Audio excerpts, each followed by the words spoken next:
আপনারা ওটাই জান গা, সমস্যা না, আমি এটাই থাকি। হ্যাঁ বরিয়ে একা বইরা যাবো গা। আর নাম কি? ওই যে পানি ভরতেছে ফিল্টারে, দেখেন এই এক রিঙ্গিতে 1 টাকা ঢুকাইলে এটাই থেকে পানি বের হয়, ঠিক আছে। এই 10 বোতল পানি নেওয়া যায়, 10 লিটারের উপরে আসে সম্ভবত। আমাদের এই যে পার্টনার 2 জন চলে গেল নামাজ পড়ে, ওই গাড়ির সিট খালি দিকা। তো আমি আবার ভিডিও করাতে খুব অভ্যস্ত, ঠিক আছে।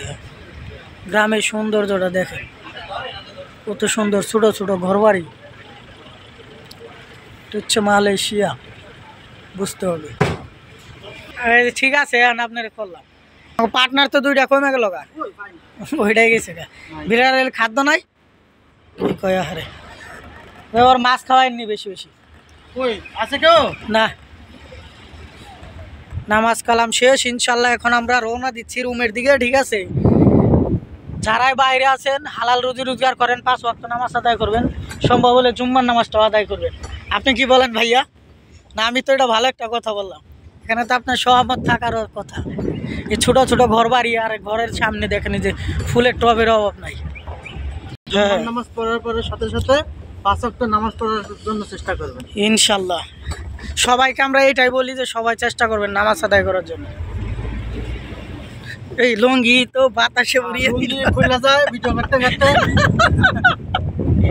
এই বুঝলাম না এইভাবে যে মাঠ রাখছে, সমস্যা না খেলতে? এই যে এই মাঠটায় ওরা ফুটবল খেলে দেখি, আল্লাহ জানে, ঘাস হালকা হালকা থাকলে ভালো হয়।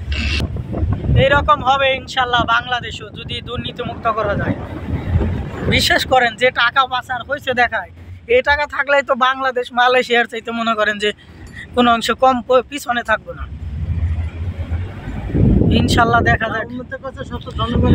আমরা যে প্রবাসী থেকে সবসময় যে খবর দিই, ডক্টর ইউনূসের ধন্যবাদ। কি বলছে জানেন? বলছে যে আমার আমলে যে কয়জন কর্মচারী কর্মকর্তা থাকবে সবার সম্পদের হিসাব দিতে হবে।